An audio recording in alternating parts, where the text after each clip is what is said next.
Hello everyone, sa lahat na makapanood ng video na to, isa po akong digital associate sa Online Business Academy or sa OBE. So isa ako sa mga guide sa iyo, lalo na kung ikaw magsimula na dito. Kung ikaw ngayon senior citizen, estudyante na kagaya ko, or isa kang housewife, empleyado, OFW, or tambay ka, pwede kitang turuan dito. Kung gusto mo itong part-time, pwede mo itong gagawin at least 2 to 3 hours sa isang araw. Kung gusto mo naman full-time, siyempre pwede mong magawa in just 8 hours sa isang araw. And kagandahan pa dito, wala kang boss na susundin, wala kang quota na hahabulin. So yung kikitain mo dito nakadepende po sa effort at oras na ilalaan mo. Kaya kung bibigyan mo to ng mataas na oras at sipagan mo yung activity or task na ibibigay namin sa iyo, possible pa kikita ka ng 5,000 sa isang araw by just doing copy and paste at taga-set ng appointment, taga-assist ng clients from local and international. Yes, totoo po yun.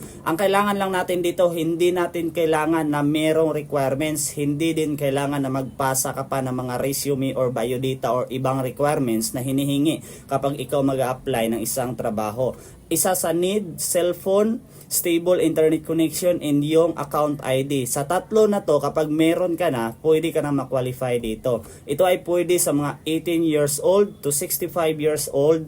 Kaya kung ikaw ngayon nakakita ka ng video na to and gusto mo na magkaroon ng extra income kasi yung sinasahod mo ngayon hindi sapat, well, ito yung pwede para sa'yo. Huwag kang mag-alala, isa ko sa tuturo sa'yo step by step para matutunan mo ito ng mabilis at para kikita ka na starting this month of January. Kaya ang gagawin mo ngayon, mag-comment ka sa comment section ng how, idugtong mo yung location mo dyan para ma-priority kita dito kung paano. Magkita tayo sa inbox. See you and God bless.